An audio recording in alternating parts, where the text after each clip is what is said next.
অতি বড় নিন্দুকেও যে কথা কখনো বলবে না তা হচ্ছে মমতা বন্দ্যোপাধ্যায়ের লড়াই এবং বামেদের বিরুদ্ধে মমতা বন্দ্যোপাধ্যায়ের দীর্ঘ 34 বছরের লড়াই। তারপরেও বিভিন্ন সময় তাকে মুখ খুলতে দেখা গিয়েছে সিপিএমের বিরোধিতা করে। এবার কথা হচ্ছে যে যখন সুকান্ত মজুমদার এই অভিযোগ করছেন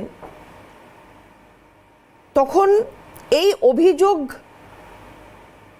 মান্যতা পাচ্ছে তৃণমূল কংগ্রেসের কাছে কতটা, বামেদের কাছে কতটা। তার কারণ হলো যেটা আমি বলছিলাম যে এই বামেদের বিরুদ্ধে দীর্ঘদিনের আন্দোলন, বারবার এই কথা বিভিন্ন আলোচনায় উঠে এসছে যে 34 বছরের একটা জগদ্দল পাথরকে সরানো সম্ভব হয়েছে মমতা বন্দ্যোপাধ্যায়ের অদম্য মানসিকতায় এবং তার সেই লড়াই, তার প্রতিরোধ, প্রতিবাদ, আন্দোলনের ধরন, তাতে অনেকেরই সমর্থন ছিল, বা সবথেকে বড় কথা যেটা লড়াকু মানসিকতা। মমতা বন্দ্যোপাধ্যায় সেই লড়াই যা বামেদের বিরুদ্ধে দীর্ঘদিন ধরে বাংলার মানুষ দেখে এসেছে, দেশের মানুষ দেখে এসেছে, আজকে সেই বামেদেরকেই মাইলেজ করে দিচ্ছেন মমতা বন্দ্যোপাধ্যায়।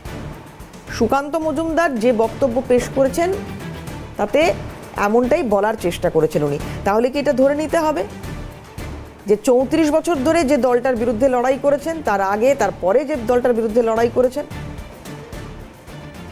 তার থেকেও ভয়ঙ্কর বা তার থেকেও কঠিন লড়াই বিজেপির সঙ্গে মমতা বন্দ্যোপাধ্যায়কে করতে হচ্ছে, ফলে বামেদেরকেও কাজে লাগছে তার। আর এই বিষয় নিয়ে যখন চর্চা হচ্ছে তখন সুকান্ত মজুমদার যে কথা বলছেন এটাও যথেষ্ট ভাবনার বা যথেষ্ট তাৎপর্যপূর্ণ। কারণ 4 থেকে 5% হিন্দু ভোট, সেই হিন্দু ভোটটাকে সামনে রেখে মমতা বন্দ্যোপাধ্যায় বামেদের হাইপ দিচ্ছেন। যদিও অতি বড় বাম সমর্থক যারা রয়েছেন তারা তীব্র ধিক্কার জানাচ্ছেন এই বক্তব্যকে, এবং যাদবপুর বিশ্ববিদ্যালয়ে যে ঘটনা ঘটে গিয়েছে তার প্রেক্ষিতেই এই এতগুলো কথার অবতারণা বলে মনে করা হচ্ছে। কিন্তু এটাও ঠিক, যাদবপুর বিশ্ববিদ্যালয়ের 4 দেওয়ালের বাইরে বামেদের অস্তিত্ব কোথায় এই রাজ্যে? যাদবপুর বিশ্ববিদ্যালয় এ রাজ্যে, জওহরলাল নেহরু ইউনিভার্সিটি দিল্লিতে, তার বাইরে বেরিয়ে বামেদের শক্ত ভিত, শক্ত মাটি কতটা রয়েছে কেরালা বাদ দিয়ে। একটা সময় পর্যন্ত ত্রিপুরাতে সেই সংগঠনটা ধরে রাখতে পেরেছিল বামেরা, কিন্তু আজকের দিনে দাঁড়িয়ে ত্রিপুরাতেও সেই সংগঠন রয়েছে কিনা সেটা নিয়ে প্রশ্ন উঠছে। এইরকম একটা পরিস্থিতিতে দাঁড়িয়ে এই 4 থেকে 5% হিন্দু ভোট যেটা সরকার পাল্টে দিতে পারে বলে সুকান্ত মজুমদার দাবি করছেন, আর সেটা বুঝেই বামেদের হাইপ দিচ্ছেন মমতা বন্দ্যোপাধ্যায়, তার এই বক্তব্য, তার এই যুক্তি, এগুলো কতটা মানা হবে বা কতটা মান্যতা পাবে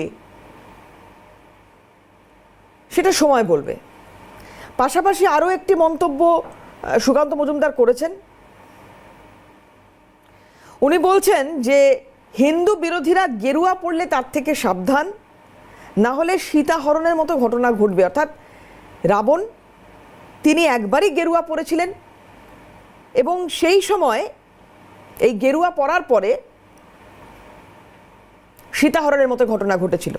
যদিও তাতেও তীব্র ধিক্কার জানিয়েছেন রাজ্যের মন্ত্রী চন্দ্রিমা ভট্টাচার্য, সুকান্ত মজুমদারকে একহাত নিয়েছেন মেয়র ফিরহাদ হাকিম, এবং আজকে নারী দিবস, 50তম বর্ষ নারী দিবস উদযাপনের, তার ঠিক আগে সীতাহরণের মতো ঘটনার তীব্র নিন্দা করেছেন চন্দ্রিমা ভট্টাচার্য। যাই হোক, এই সমস্ত কিছু নিয়ে এই মুহূর্তে যথেষ্ট শোরগোল রাজ্য রাজনীতিতে।